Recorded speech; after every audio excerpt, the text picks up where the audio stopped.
What's happening, everybody? Welcome to episode 9 of the Shonee Jackson Show. It is a beautiful day to be a subscriber to the SJ Show. We got training camp has officially started.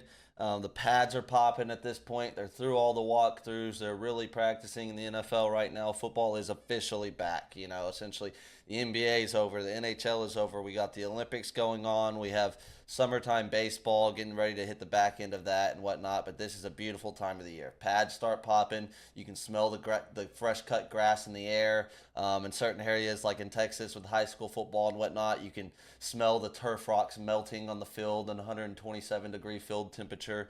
It's a great time of the year to be a football fan. Even better time of the year to subscribe to the SJ Show. So like, subscribe to the channel. Follow me on the socials: TikTok, Twitter, Instagram. I'm active on all three. And yeah, thank you. So, anyways, let's get into it. The beginning of training camp, we're going to have some Dallas Cowboys camp reports. We're going to talk about some other teams around the leagues. I'm going to predict the NFC East schedule for each team in the NFC East today. I'm going to try to do a schedule prediction in 60 seconds for all four teams. And then as we go on throughout the rest of training camp in the preseason, I'll go throughout the rest of the divisions in the NFL and start doing schedule predictions and things like that. It's a very fun and exciting time of the year. You can feel it. We're a few weeks away. There's actually football being played tonight with the Texans and Bears kicking off with the Hall of Fame game. Excited to watch that. Just an actual football game to be played again. We go through this long, grueling-ass offseason, the longest offseason in sports, and football is the king here in America. So it's a very beautiful moment to be back to practicing football. So let's get right into it, man. Training camp reports coming out of Dallas. First and foremost, I think it's important to start at the top with our first-round draft pick in Tyler Guyton. Tyler Guyton has been incredibly impressive so far in training camp. I'm going to try to, as I'm speaking, pull up some clips of him blocking Micah Parsons and whatnot, and that's obviously what has gone viral and really drawn a lot of attention to Tyler Guyton is some one-on-one situations with Micah, some 11-on-11 situations with Micah, where he's not only holding his own, but he's winning the reps. Tyler Guyton's a guy that we drafted at the end of the first round to replace an all-time great future first-round Hall of Famer in Tyron Smith. Everybody knows that. Tyron Smith is the greatest tackle that's ever played in franchise history, and he's one of the greatest tackles of all time, you know? And so, obviously, losing a guy like that, letting him walk in free agency, he goes over to the Jets. There's a gigantic hole to fill, a void to fill, if you will, and there's going to be a lot of eyes and a lot of pressure to do so. So he's stepping into a position that if you are not built and mentally tough and prepared to face scrutiny, judgment, and have all of the eyes of the Dallas Cowboys fan base and football world on top of you to see if you're able to replace the great Tyron Smith, then it's not going to work. And I only mention that to say that, leading up to this process, when we originally drafted him, for more reason than any other reason in the world, I wasn't necessarily super high on it, probably because my Oklahoma hatred kind of took over, right? And there were some other players I maybe wanted, some other holes to fill on the team, like the nose guard position and others that I thought maybe we could get a guy that's a little bit less of a project and less raw and draft him with the number one overall pick than potentially drafting a guy that could have had to sit for a year or not been prepared, as those were the reports you were hearing and the things that many were saying of why he fell late in the first round instead of being a top 15 draft pick, if you will, right? And yet, a few weeks pass, you get over the Oklahoma bullshit that I was sitting on and whatever, and you just look at the draft, you look what you have, and you look at this guy, his size and his ability to move and his body frame, outside of something happening in his personal life or getting into some kind of legal trouble or doing something that could derail his career off the field, and then obviously barring injuries, knock on wood, there's nothing that's going to prevent this guy from being a stud in the NFL. And by stud, I mean all pro, Pro Bowl type left tackle. And we're at the point with the Dallas Cowboys where we just don't miss on offensive linemen. You know what I'm saying? The Dallas Cowboys, for the better part of the last 10 to 15 years, have done nothing but draft all pros every single time we do it. And if you're being honest, when we look back even to our mid-round draft picks with offensive linemen and whatnot, like the two worst picks we've had are what? Connor Williams and Tyler Biadasz. Very successful offensive lineman, still starting in the league for other teams in the NFL. Our rival, the Washington Commanders, just came in and took Tyler. We replaced him with Cooper Beebe, who I have tons of expectations for. But anyhow, Tyler Guyton has looked fantastic to start training camp. And the upside with him is absolutely through the roof. We might have literally just replaced Tyron Smith with the next Tyron Smith. As I said, in my last podcast, I was talking about Josiah Sharma committing to Texas, the defensive tackle that flipped from Oregon out of California. And I said something that when you get a guy that is as big as Josiah Sharma and he moves as well as he does, you have to snatch him up. It doesn't matter where he's from. It doesn't matter what his ranking is. It doesn't matter how technically behind he may be, how raw, quote unquote, raw he may be, and the development he may need. Guys that are that large and move that well are so few and far between that you have to grab them when you get the opportunity to. And Tyler Guyton's one of those years that doesn't come into every single NFL draft. One of those guys. He's a guy that's not going to be here next year. He's a guy that you might not see a player of his mold and his caliber with that level of athleticism for another 10, 12, 15 years. He's a rarity of a specimen of an athlete. This is a guy that was recruited out of high school as like a 3-star defensive tackle, ended up developing and growing into a first-round draft pick at the tackle position for the Dallas Cowboys. So if you solidify the blind side of Dak Prescott in the quarterback spot right after losing a legend in Tyron Smith, that is a massive hit for Will McClay in the front office and another oath to the way they draft consistently so well, especially along the offensive line, right? So first and foremost, Tyler Guyton is already proving himself in camp. And then from the mentality standpoint, every time I hear the guy talk, I'm blown away and impressed by his maturity. You can tell that nothing he says is fluff. It's nothing fugazi. It's not just player speak trying to sound like a disciplined guy. He talked how, he got drafted, and the very next day he started working out with Duke Merriweather, one of the best offensive line trainers in the world. He trains a lot of Dallas Cowboys, a lot of high school players out of the Dallas area, which produce arguably the best offensive lineman in the country year in, year out. So he right away didn't take a vacation. He didn't celebrate being the first round draft pick of the Dallas Cowboys, seizing his dream. He's a guy that talks like he hasn't come close to seizing his dream yet. Like, his dream isn't just to get there. His dream isn't just to take part. His dream isn't to ultimately become a starting tackle, and he's content with that. He talks like a guy that wants to be the best in the world at what he does, and he understands the discipline, work ethic, and focus it's going to take to do that. And, there's things I heard. I was listening to a podcast earlier, and I can't even recall who was talking about it, but it was the 105.3 The Fan, live show that the Dallas Cowboys do with Bobby Belt and others. And I don't remember the guy's name that was saying it, but, he was just warning us. He was like, he's got off to a hot start, but don't be surprised if there's days that are a little bad and, looks like there's a setback, what have you. And I agree with that. That's football. Man, a guy like him, that probably will happen. But he mentioned a story at the Senior Bowl where day one at the Senior Bowl, this guy looked like, oh, he's going to be a top 15 draft pick. He looks way more advanced than we thought he was looking at his Oklahoma and TCU film, right? And then he said the very next day it was like, oh, I don't know if you want to use a first-round draft pick on him. So it was a complete 360 from looking like a freakazoid, one of the best players on the field, to looking like he wasn't ready for the NFL. So he was kind of referencing that could be the case at some point in training camp, right?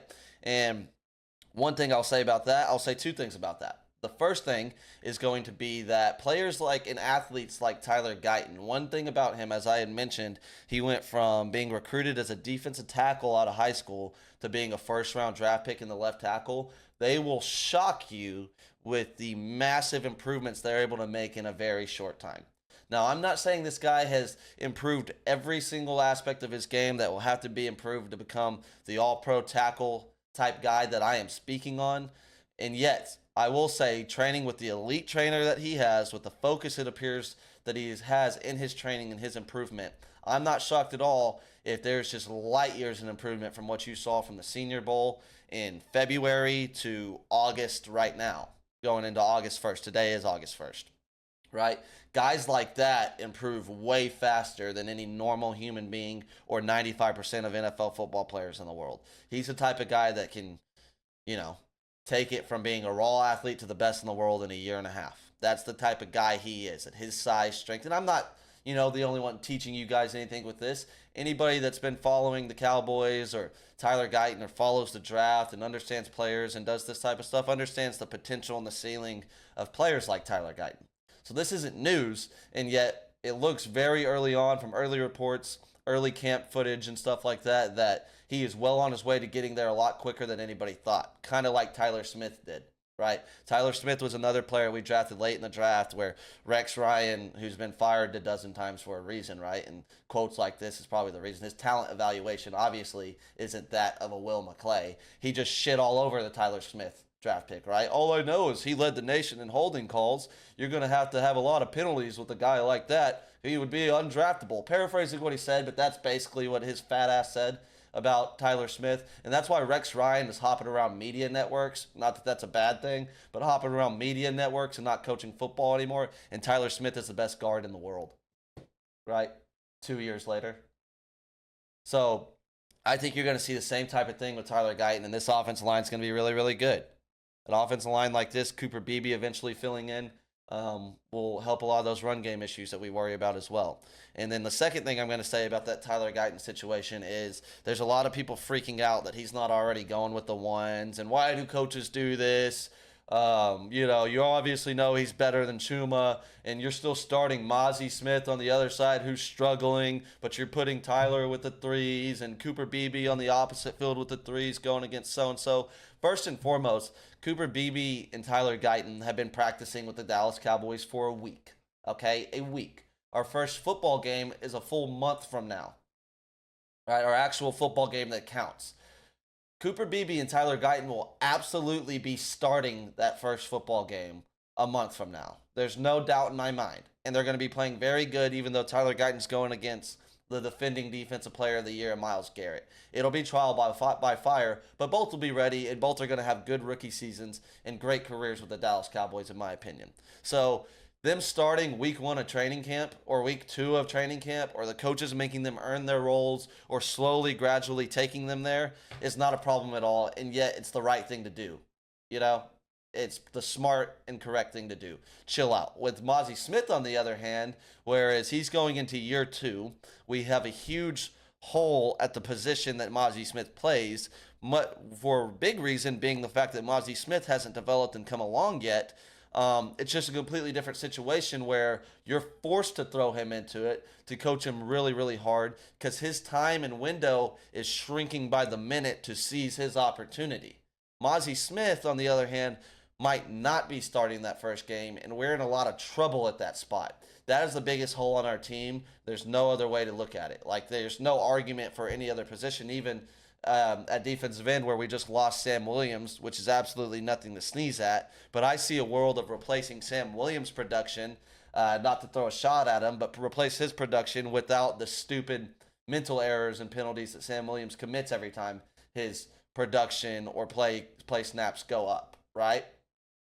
And if we don't, okay, that's fine. But losing Dorrance Armstrong to Washington makes this a little bit worse, and yet, like, Sam Williams and that production that he's given the Cowboys can be replaced, in my opinion. And we also spent a second-round pick on Marcus Nealon, which is only going to get more snaps and have to make a step up in his game a lot quicker than maybe he even thought he would because of the Sam Williams injury. But in my opinion, in this game of football and at this level, pressure makes diamonds, and that's where you figure out who you got, right? So the Mozzie Smith situation is more of coaches saying, and players like Micah, you saw him chewing him out. It's more of, motherfucker, you need to figure it out and figure it out right now. And we're not going to figure it out with you going with the 2s and 3s. You need to go against the big boys in 11 on 11. Because Mozzie's a guy where you hear a lot of reports. I've heard a lot of reports where he's got mental issues. And whether it's mental health, whether it's loving football, whether it's a combination of both, when I hear that, and I'm a guy, shouldn't have to say this, but in today's world, you got to be clear and preface everything the right way so you don't get attacked. Not that I really give a shit, but I'm a big mental health guy. My life and people very, very close with me that I love a lot. Tragedy has struck me on multiple occasions due to mental health, right? So always take care of your mentals, as Marshawn Lynch would say. And yet, from a football perspective, when I'm looking at the Dallas Cowboys, when I hear that, it's hard for me to ever have faith that the guy's going to come around. If you played football, and especially if you played football at that level, which I haven't, but I got an understanding of it and have been around enough people in my life that have or do play in the NFL, you got to understand training camp, practice, everything about football other than the games. And the games are brutal too, but they're so much fun. It's such a brutal, grueling experience on your mental and physicals, especially training camps where it's practice every single day and it's scrutiny and hard coaching every single day. And if you're not coming around and there's these 7th-round draft picks and undrafted guys that are more technically sound than you are, you're going into year 2, you were a first-round pick with the pressure and expectation to fill a hole in Dallas that hasn't been filled in probably 15 years. We haven't had a solid, like, legit nose tackle since Jay Ratliff, like Chris Canty. Who's played the position well for us in the last decade? Nobody. And it could really be the biggest reason of all reasons, more so than quarterback or anything else you want to point at, of why we lose where we lose at in the playoffs every time we get there. Because at the end of the day, when you get to that point, teams are going to run the ball up your ass. And if you can't keep your linebackers clean, fill gaps, and eat up blocks, you're going to be in fucking a heap of trouble. And so Mozzie Smith not coming around or just making slow improvements is a gigantic concern and could be the deciding factor of if we're actually competing for a Super Bowl or if we're just going to have another early playoff exit. And I mentioned on another podcast and other content creators in the Cowboy space have talked about Linval Joseph. You got to sign Linval Joseph or a guy like that, in my opinion. And right now, I think we got to cross our fingers that between Mozzie, Justin Rogers, the 7th-round pick, and whoever else we got in there, Carl Davis, and others, that we get lucky somewhere. Not that Mozzie would be luck at this point. He just feels like a bust, a big one that we couldn't afford. And yet, maybe, we get a steal in a Justin Rogers 7th-round draft pick or something like that. And we're crossing our fingers on that. Now, on the other side of that, though, I said linebackers. It seems like we have finally addressed that position, and we no longer have safeties playing linebacker like Dan Quinn did. Washington, have fun with that aspect. Have fun with Dan Quinn's Fugazi defense that is great against aerial attacks and will get pass rush and create turnovers. And some games will look like the greatest thing since sliced bread. And then there's other games where you play a good running attack and you get one stop throughout the 4 quarters of the football game, right? And so I don't think we have any more issues with undersized linebackers that don't want to deal with facing 300-pound guards mauling their ass every play anymore, right? So I think with the addition of Kendricks, the drafting Leofau, DeMarvion Overshown coming back, other additions that we've made to the linebacker room, bringing the guy out of the USFL, that the linebacker play in itself is going to help with the void that we have at the nose guard position. And in general, we will be better at stopping the run, which is the most important thing to address with that defense. The last thing to address with the defense, unfortunately, is developing a true top 10 to top 5 run defense. We're not going to be in the top 5 this year unless, like I said, somebody that we're not expecting turns out to be a real player in the middle of that defensive line. But with the linebacker play getting improved and Mike Zimmer's system coming over here, our running game will be better in general, and our linebacker play will be a lot more improved, and I can't wait to see that. Can't wait to see what the rookies look like. Can't wait to see what DeMarvion Overshown looks like. And Mike Zimmer even had a lot of great things to say about Damone Clark. I mentioned it last week on the program. Damone Clark, as a physical football player and linebacker, might be our best guy. Like, I'm talking about running and hitting. A guy that can run really fast and hit really hard. Damone Clark is maybe the best out of all of them. With Damone, it's the mental side of it. Getting lined up right, filling the right gaps in the appropriate time to do so. It's him understanding the play that's about to happen. The linebacker position is a very cerebral position, especially in this league. You're the quarterback. This isn't college anymore. You know what I mean? So when we had injuries last year with Leighton Vander Esch going down, who was probably the guy that got Damone lined up in the right spots all the time, telling him what to expect, what to anticipate, and how to play, that's when his play went way down, and we just suffered so bad with our linebacker play. And yet now you bring in a veteran like Kendricks. You got Leofau, who's known to be a very smart, intelligent linebacker. DeMarvion Overshown's no dummy. And these players around him that are going to be intelligent and play just as fast, just as well. Damone Clark's play is going to go up and get better. And then, last but not least, definitely not least, Micah Parsons finally playing off the ball more. Don't forget, when we drafted Micah Parsons, we drafted him to be an all-pro middle linebacker. Camp went the way it did. Preseason went the way it did. The first game went the way it did. Excuse me. And you realize this guy's a 15-sack guy out of bed. And, it suited us best to play him at the end. But then Dan Quinn made the decision to keep him in one spot and allow him to get taken out of games in the most important times of the season, which is what he swore he would never do. And when we got a player like Micah Parsons, let me pull up the Mike Zimmer quote on him because it's something I've been saying for years, and I feel like when I say this, excuse me, when I say this, I get scoffed at or looked at in doubt. Let me see if I can pull it up. Sorry. When I say these things, I feel like people almost scoff at what I say, but I've always said Micah Parsons is the best football player in the world, and the reason I say that is because I think he would not only be the best pass rusher, which he's been since he entered the NFL, he would be the best middle linebacker in the league if he commits full-time to that. I think he'd be one of the best safeties in the NFL if he played safety. I think he could flip over, play the offensive side of the ball, and be one of the best receivers or running backs in the NFL. But his speed and explosion, he's a real low 4.3 40 guy and at all times one of the strongest, most explosive football players on the football field. He can absolutely do everything. He'd be the best kick returner in the NFL. There's a story about Micah Parsons that Joe Brady told a few years back, and when he was in high school, Penn State had a 5-star camp at their program where they had the best players in the country come and camp out at Penn State and compete. Some of the best receivers, some of the best defensive backs, pass rushers, linebackers, what have you. Obviously, Micah Parsons was there. Micah Parsons showed up at the camp and was like, I don't feel like playing defense today. I'm going to play receiver. Coaches, everybody kind of looks at him like, what the hell are you talking about? You're not playing receiver. Come on. I'm going to play receiver today. And they said he was the best receiver at the camp. There are 5 stars. There's NFL receivers, cornerbacks in the league today that are very, very good. And he was torching all of them, and he was better than all the receivers that were there. Right? He is a specimen of a human being. Micah Parsons is one in a every 150 years type of guy that comes out. And that was what I was trying to preach as off-season stuff was happening with this podcast and what have you. And people in the fan base are getting mad. And there's a whole cloud, like a whole organization of fans that, for lack of a better term, organization, a whole group of fans that are in the boat of trade Micah, trade Micah, trade Micah. Now, on one hand, I understand the boatload of riches that you'd get in a trade like that, and maybe it would work out.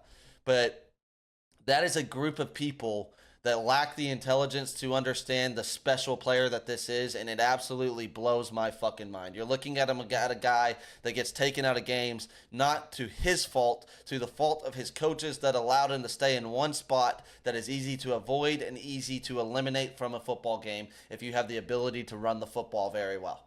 Right? That is Dan Quinn, not Micah Parsons. The early clips of him playing middle linebacker in training camp, and if you look at anything he's done in the regular season, like the Dolphins game where he played Mike this year and other situations, Micah Parsons looks like a real-life water boy, flying around, fastest player on the field, smothering people, making people uncomfortable, and knocking the shit out of players. And then he's going to be very good in coverage as well, which is important to Mike Zimmer in any defense.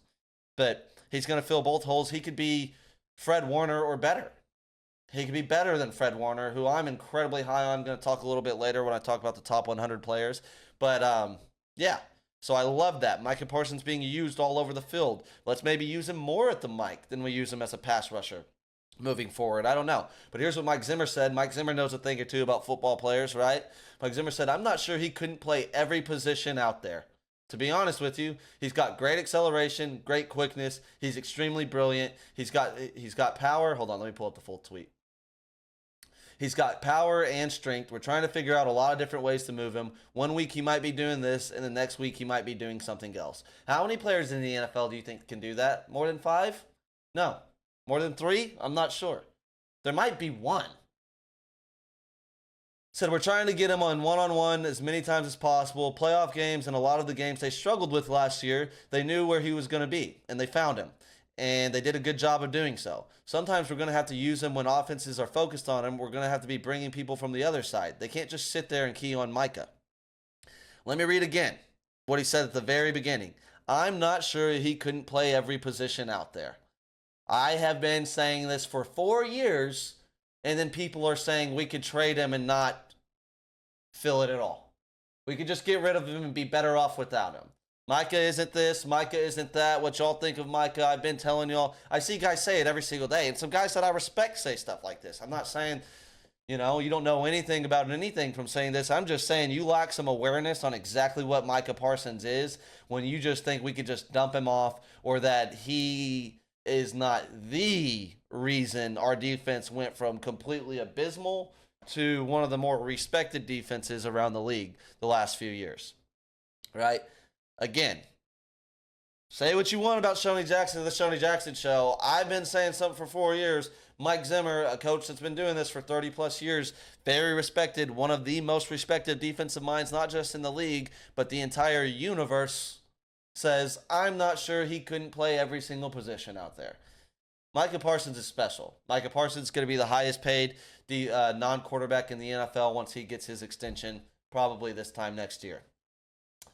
Let's relax on the trade Micah Parsons talk. We're going to get 5 plays into the season, and everybody's going to realize, maybe Micah Parsons could do a podcast. Is it that big of a deal?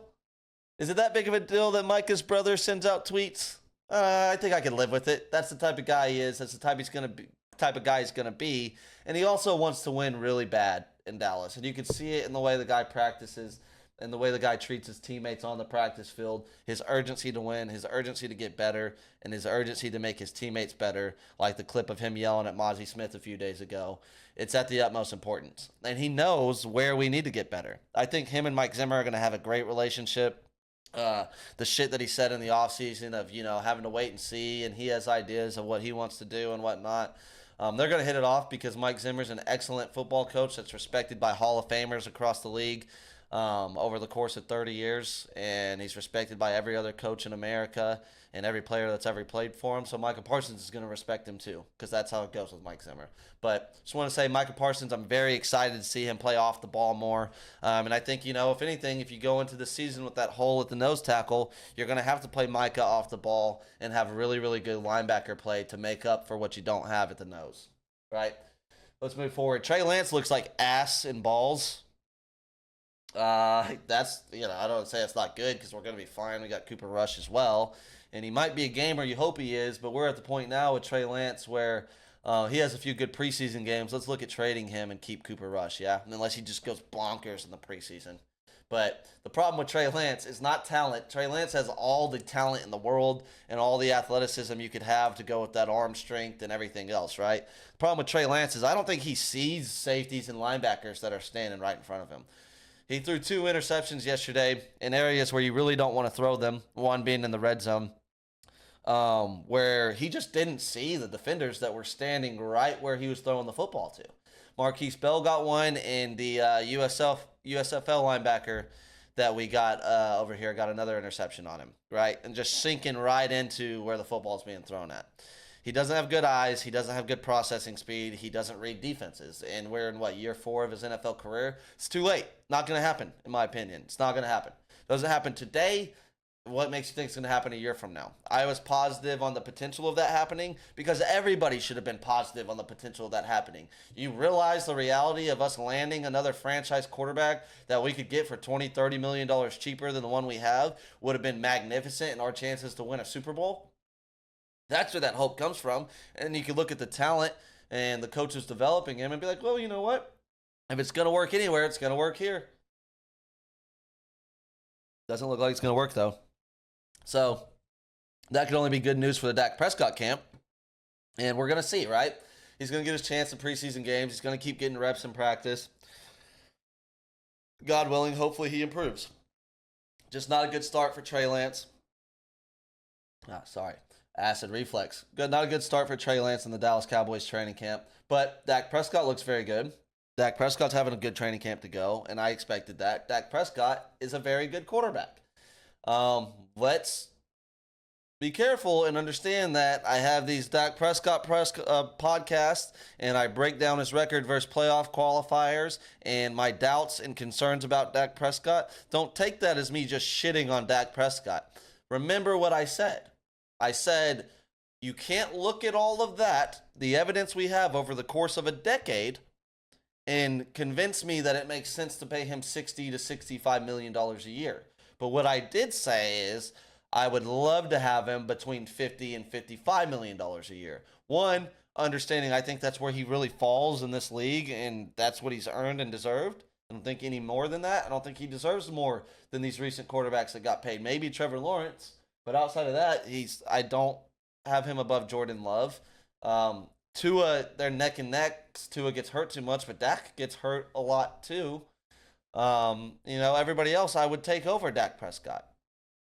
But I just think if you understand that salary cap is changing and there's a potential QB salary cap that could eventually exist. Jerry Jones has hinted of understanding the salary cap direction and where it's going.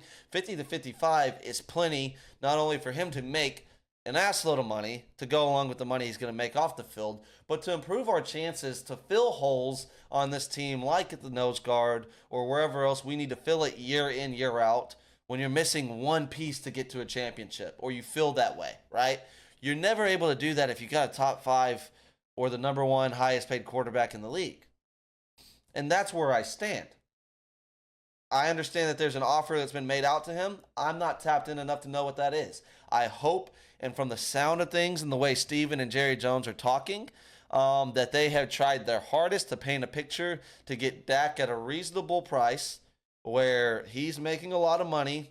It makes sense for him, but we can also not only pay our superstars like CeeDee Lamb, Micah Parsons, potentially Deron Bland. I don't know if we're going to even have a chance at Oso Odigizua. I think all of us kind of assume he's going to be gone after this year. But players like that, over the course of the years, to continue to chase Super Bowls, right? So I really hope that they strike a deal that makes sense for everybody involved, and we can move on from the bullshit of fans just trying to get a guy as much money as he possibly can have so they can go back and pull up their bookmark tweets where they're arguing with other fans on whether he was going to get it or not. I'm so over that bullshit on Twitter, on social media, on everything else, where the arguments are just about being right or wrong, one fan group versus another fan group, and not about what's the best for the Dallas Cowboys to win another Super Bowl. Okay? But I wanted to make it very clear that I think in the ideal world, in Shonee Jackson's ideal world, we get the CeeDee Lamb deal done first, which I think could happen any day at this point.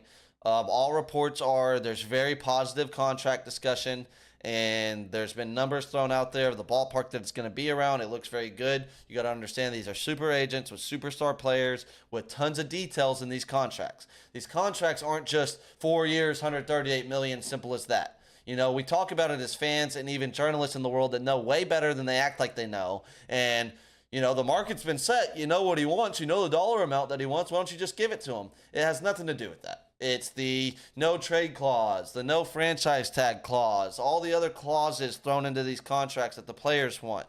And then the negotiation from the organizational standpoint that's trying to make sure that they're not getting completely bent over backwards in a deal, even though the player may deserve so much, right? So that's a very hard medium to find, and the compromising on both sides becomes very hard and finite to deal with. That's what this comes down to. And I know that the Dallas Cowboys are the team that is the main focus of every single contract holdout, but there's contract holdouts going around the entire NFL. I mean, the Packers had their quarterback holdout for a few days. So what I said last week, and I made a TikTok about it, and there's people that I just don't think comprehend or process the things and the words that they hear before they react to the shit. But I had mentioned, it ain't that big of a deal, the CD holdout that people are making it out to be. Went on to explain what I meant by that, but let me explain it again since people seem to take that the wrong way and take it as if me saying CeeDee Lamb's not that big of a deal. My context of the situation was that CeeDee Lamb is the best receiver in the history of the of the Dallas Cowboys franchise. So obviously, I'm not saying that it's because CeeDee Lamb's not important. What I'm saying, a player of his caliber, skill set, and discipline that he has to stay on top, a week of practice is not going to affect CeeDee Lamb's season. And all you got to do is follow CeeDee Lamb or Dak Prescott on Instagram or Twitter to understand they've been training all offseason together at Dak's house or wherever else. Their timing and ability to play together isn't going to be affected by a week of practice. In fact, I'd make the argument that it only helps the team with understanding that we need another weapon to manifest And it gives all of these young receivers that are competing to be that guy more reps and more opportunities in practice, chances to run with the ones. As you've seen, the receivers look very good in practice so far. Jalen Tolbert has looked phenomenal in the first few practices. All the other young guys that have either been there or got drafted this year are making their plays. The Billy Johnson kid, there's clips every single day of these young guys making plays, beating some of the best corners, scoring touchdowns in 11 on 11, scoring touchdowns in red zone drills. And I'm very excited to see which one separates themselves. Jalen Tolbert's a guy that I said I'm kind of belling on it being him. Like I was saying with Mozzie, you get to a certain year at certain positions where I'm like, hey, if it ain't clicking in games yet, I don't know that it's ever going to click in games. So Jalen Tolbert, with the skill set and ability-wise, he could absolutely be that guy. He could be a stud in this league. But does he have the confidence and belief in himself that he's going to be one of the best receivers in the league one day or whatever? You know what I mean? Because not that I think he's ever going to be one of the best receivers in the league, but I don't think you could even be the third best guy on the Cowboys if you don't have that type of belief in your mind that you're the very best in the world.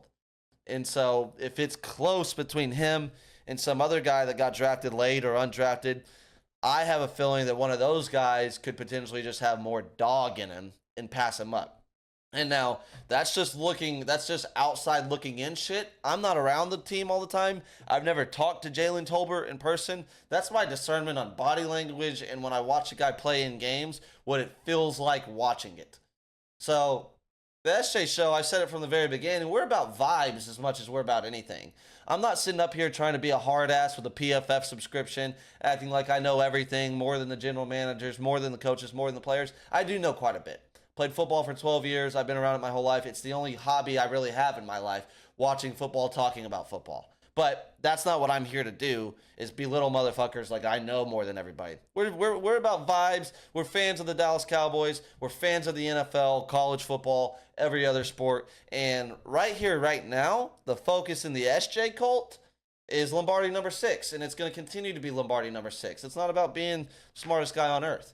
But my vibe on Jalen Tolbert and what reports have been on him with people that are in the know is that maybe it's just a confidence thing. Not on the level of like Mozzie Smith, but just I don't know that he believes what he needs to believe to be able to compete against guys that have ultimate belief and skill set and talent. You know what I mean?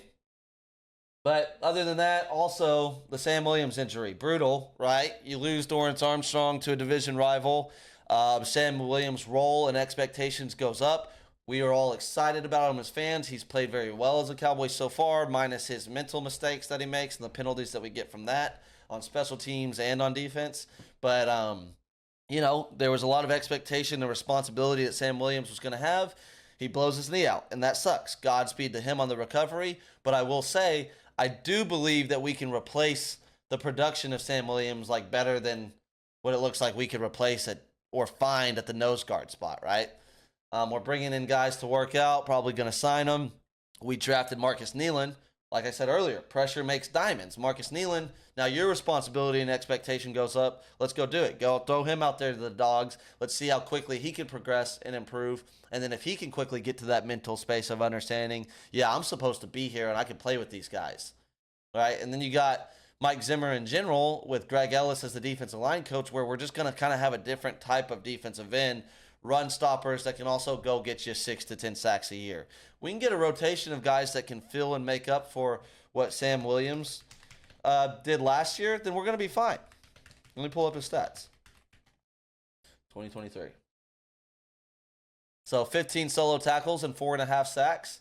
Now, I understand Dorrance Armstrong had 10 sacks, and Sam Williams was a guy stepping into that Dorrance Armstrong role where you needed him to get more than 4.5 sacks this year. But I think with our rotation of football players and with our coaching at the defensive line position and defense overall in general, the philosophy and the schematics of this defense, we're going to be fine at it. I don't think it's a disaster. I think a lot of people are a lot worse off. And don't forget, DeMarcus Lawrence and Micah Parsons are still here. So it's not like it was one of those guys, and knock on wood, those guys stay completely fine all the way through camp. It's a very unfortunate situation, but it is a situation that I think we can fix, whereas the defensive tackle spot, you got Carl Davis, Denzel Daxon, Justin Rogers, and Mozzie Smith. where Justin Rogers is a 7th-round draft pick who people are saying is doing well in training camp, but obviously you don't expect him to be the next Vince Wilfork right away. Carl Davis has played on about 50 different NFL teams, and there's only 32, but he's been bouncing around the league for a good reason. I hope he can produce for us, but he's not going to be fill-in starter. And like I said, Mozzie Smith right now, just quite frankly, if the games start tomorrow, he's not ready to start at the nose in this league and do good enough. So I'm not tripping over Sam Williams the same way others may be. I understand it stings and it hurts, but I think we can replace it. All right. So that's my camp discussion of the Dallas Cowboys. It's only been a week, 1 or 2 days in pads so far. We'll have a lot more to talk about, and obviously I want to get around the rest of the league. In other news, there was the top 100 players. They released their list of players 20 through 11 last night, and it made its rounds around Twitter, more so with the Philadelphia Eagles fan base than anybody else in the world, because the Philadelphia Eagles, I've always called them the A&M Aggies of the NFL. They fucking love some offseason notoriety that's completely meaningless. Why is this completely meaningless? Well, for one, it's been flawed since the beginning.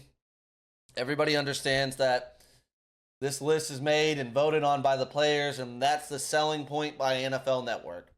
Selling point is the players are voted on and ranked by their peers in the league. So therefore, this is the best top 100 list you're ever going to find. Because why?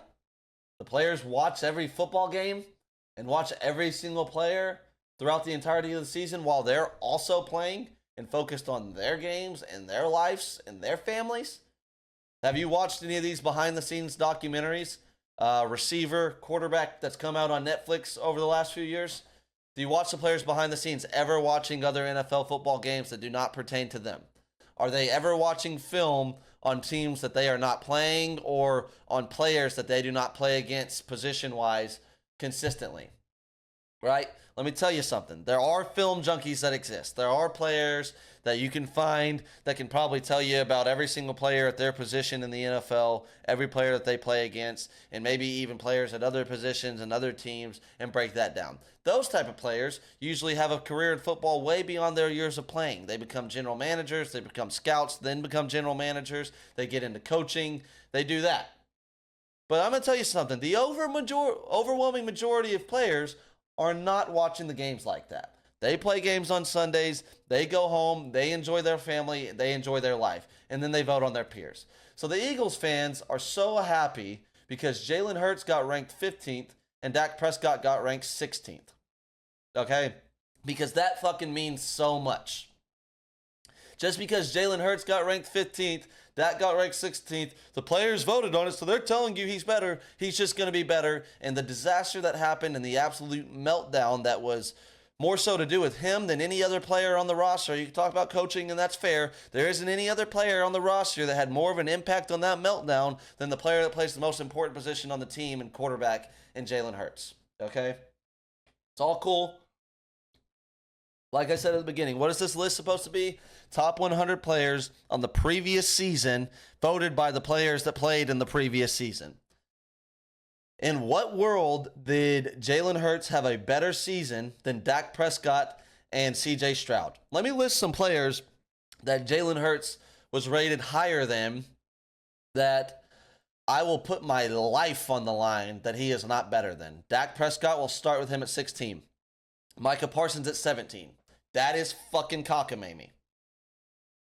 Cockamamie. It is cockamamie to say Jalen Hurts in any day of his fucking life of breathing has ever been a better football player than Micah Parsons.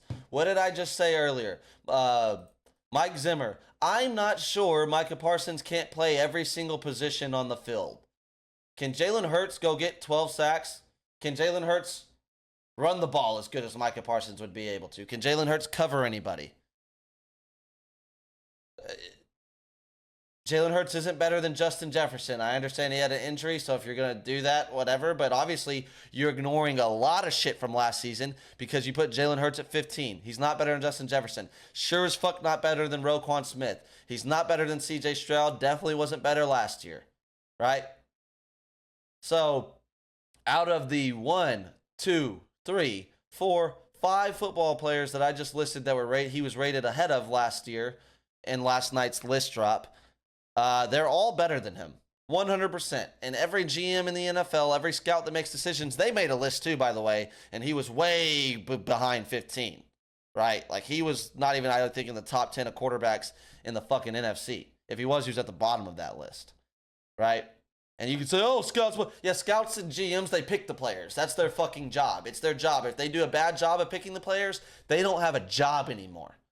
All scouts and general managers do all year long is watch film on all the players in the league and coming into the league. That is what they do. They leave their families and spend no time with their kids ever their entire lives. They're absent husbands, absent fathers, because they spend 18 hours a day watching every fucking player in the league. Stop being an idiot. Eagles fans are the dumbest fans in football, and it's been that way my entire life, dude. Let's talk about Jalen Hurts splits a year ago. This is a reality. I got Jalen Hurts splits pulled up. Here they are. Jalen Hurts, 3,800 passing yards, 23 touchdowns, 15 interceptions, 61.1 QBR. He rated no higher than 12th in any category that matters in the NFL, right? Dak Prescott was the MVP runner-up of the NFL last year, but somehow Jalen Hurts was better than he was this year. Jalen Hurts, even in his MVP runner-up the year before, if you take away Dak Prescott's interception number, which Jalen Hurts damn near got to this year, that was the only category that he was actually a better quarterback than Dak was. And Dak missed 4 or 5 games, right? So let's take that. Other than that, every other year has been mediocre for Jalen Hurts. Dak Prescott and many other quarterbacks are better than him. Let's pull up the game log. This is a reality, right? The last 1, 2, 3, 4, 5, 6, 7 games of Jalen Hurts' career. He only won, of his season last year. He only won one of those games. It was against the sorry-ass New York Giants. Okay? That is the truth. The other truth of the fact of the matter is when they started 10-1, everybody in the world was calling them fugazi, saying how long can they sustain this amount of luck and catching these amount of breaks by officiating and everything else in the world that they were catching breaks on, right? His 2 games against the Dallas Cowboys and Dak Prescott's football team. Game 1, they squeaked out in a win, and if you turned on the TV the day after or listened to anybody talk about it that knows what they're talking about it, they said that the Cowboys should have won that game. There was very sloppy and sketchy officiating, and the Eagles caught every break. It was on the road. They squeaked out with the win. Jalen Hurts goes 17 for 23 with 207 passing yards and a whopping 36 rushing yards on 10 carries, 3.6 yards per carry. That's about what he's averaged his entire year against the Dallas Cowboys, his entire career against the Dallas Cowboys. Jalen Hurts against good defense is a non-threat in the running game. A non-threat. He ain't no Lamar Jackson. He's not one of the elite runners at the position in the league. Very overhyped as far as a runner. He gets a lot of touchdowns on QB sneaks, drives up his numbers. We act like he's better than he is. Let's move forward. Goes on, another game very similar to that against the Chiefs. He goes 14 of 22 for 150 passing yards and 29 rushing yards. Is that good? He has less than 200 total yards of offense, and he's the 15th best player in the league. Go on to the overtime bullshit win against the Buffalo Bills that the Buffalo Bills completely threw away. Jalen Hurts goes 18 for 31 for 200 yards, 65 rushing. So all these games I'm mentioning against playoff teams, he has under 300 yards of offense. But he's the 15th best player in the league. He's so good. He's a superstar. If you don't think he's a baller, you're just a hater. No, I just have fucking eyes and I objectively speak on what I'm watching. Onward. 49ers game, the fluke from a year before, them getting to the Super Bowl because the 49ers were playing literally without a quarterback in that entire game. They lose 42-19. Jalen Hurts goes 26 for 45 for 298 yards, a 57.8 completion percentage, and a whopping 20 yards rushing on 7 carries.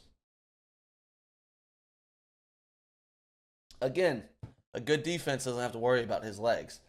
Follow that up against the rival Dallas Cowboys. 18 for 27, 197 passing yards, a whopping 30 rushing yards. Go on to play the Seattle Seahawks. Geno Smith, 17 for 31, 143 passing yards, 54.8% completion percentage, 82 rushing yards in that game with 2 touchdowns, probably fucking QB sneaks. Then he goes on to play the sorry-ass Giants, has a pretty good game, 24 for 38, 301 yards, one of the worst teams in the NFL. Congratulations. Goes on to play another really bad Cardinals team. He goes 18 for 23, 167 passing yards, and a whopping 25 rushing yards on 8 carries. Let's skip the last game of the year against the Giants because he only played like a quarter. Didn't matter. They lost the game. He threw the ball 16 times, was 17 for 16.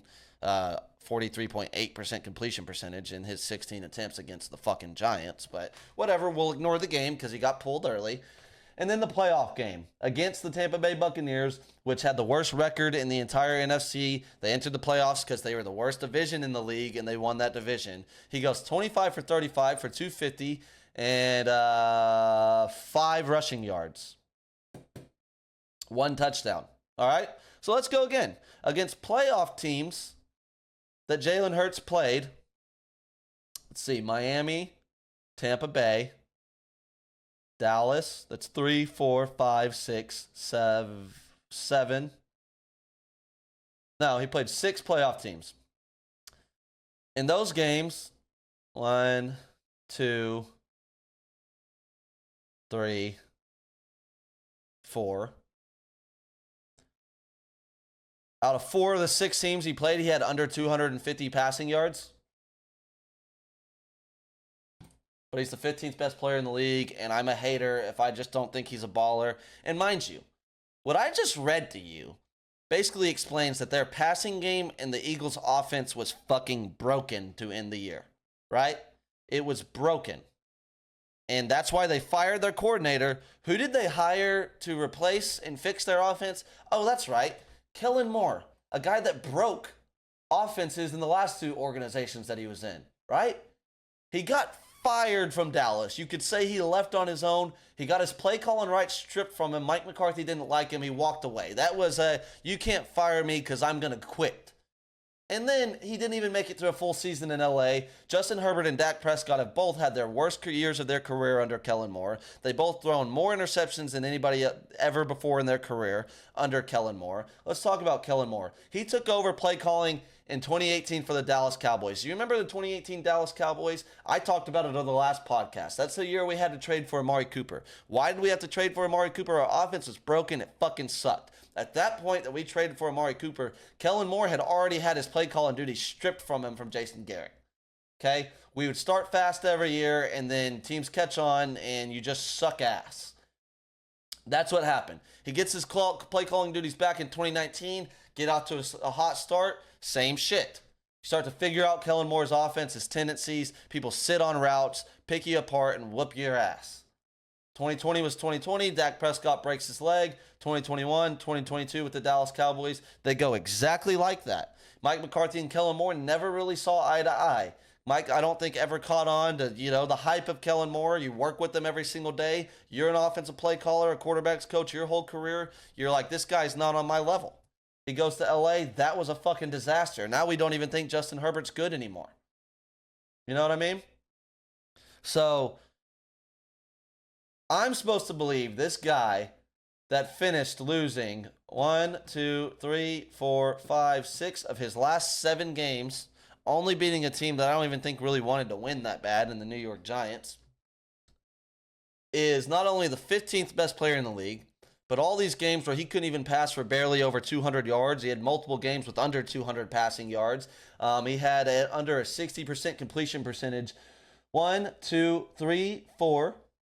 4 times last year, all in important games. Under 65% completion percentage. 1, 2, 3, 4, 5, 6, 7, 8. 8 times last year. 9. 9 times under 65% completion percentage with Jalen Hurts. But he's a fucking baller, and Kellen Moore, who has been fired by 2 organizations recently, is going to come fix this organization. Only the Eagles, dude. Only the Eagles and the Eagle glazing media gets treated this way. And only stupid, brain dead, disgusting, filthy, can't pick up their own trash off the ground in their streets, Philadelphia Eagles fans buy into this shit and hang banners over off-season notoriety that does not matter. Okay? Let me read the list to you again. 20, CJ Stroud. 19, Roquan Smith. 18, Justin Jefferson. 17, Micah Parsons. 16, Dak Prescott. 15, Jalen Hurts. 14, George Kittle. 13, CeeDee Lamb. CeeDee Lamb ahead of Dak and Jalen, which should be. 12, Josh Allen. Still too high. Let's stop. Still too high. Dak's better than Josh Allen. I'm not even like that Dak creamer. But Josh Allen, overrated. And Fred Warner, 11. That's too low. And I know I'm a defensive guy. Fred Warner should be in the top 5. I hate Fred Warner. Not because he's not good. I hate Fred Warner because he gives the fucking Cowboys nightmares and abuses us. Fred Warner is, like I said, Micah Parsons earlier. He's fucking water boy in real life. Let's move on. That was the top 100. That was my conversation.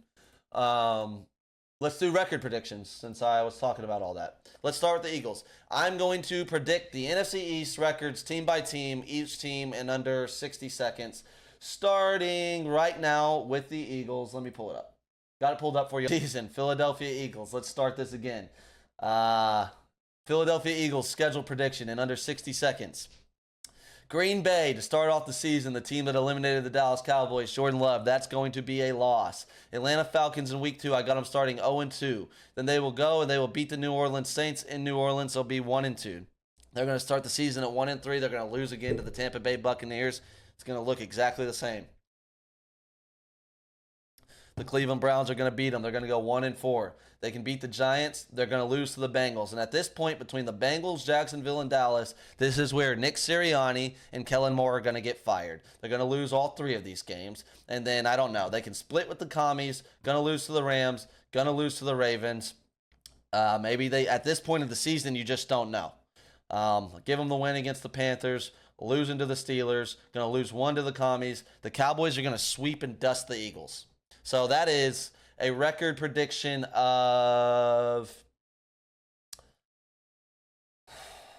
2, 1-3, 4, 2-4, 2-5.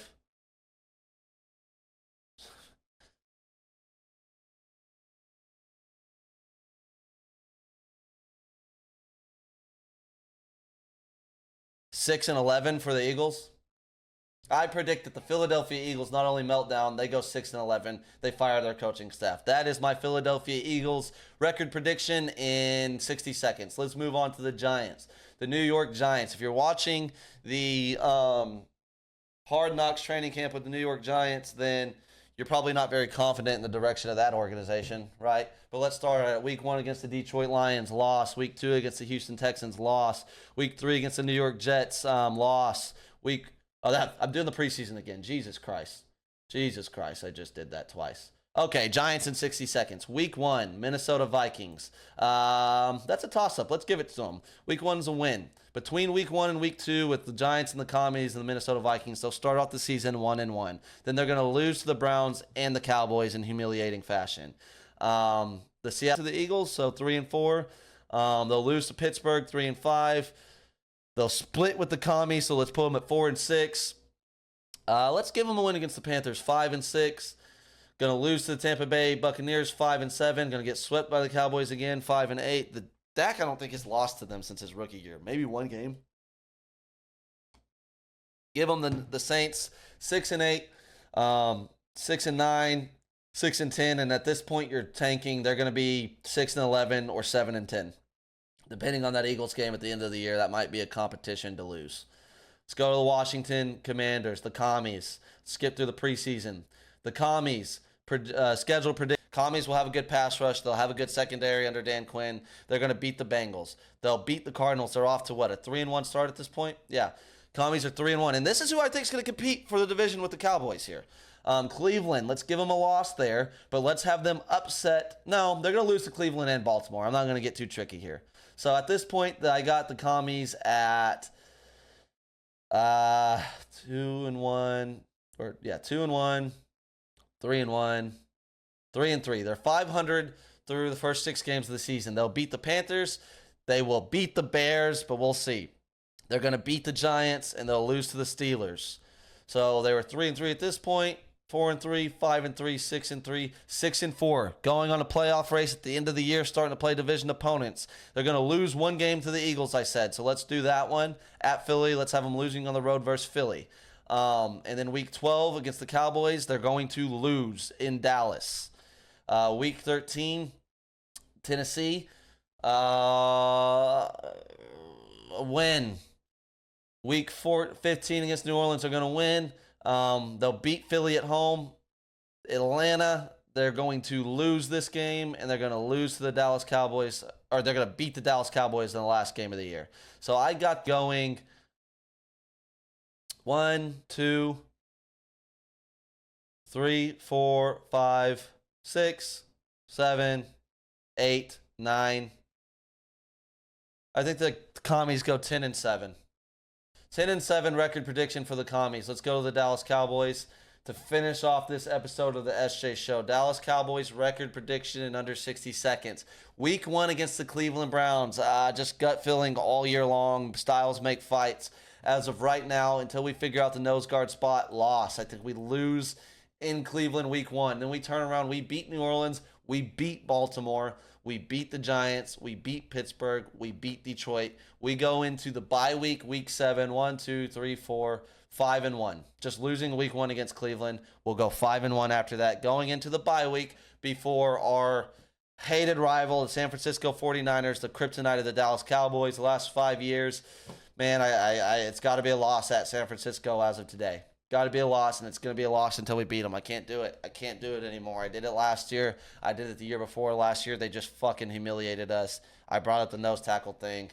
We can't stop the run. If we can't move the ball against San Francisco, I mean, that's obvious. So we're 5-2 at this point. We will go and we will beat Atlanta. Going to beat the brakes off of Philly. We're 7-2.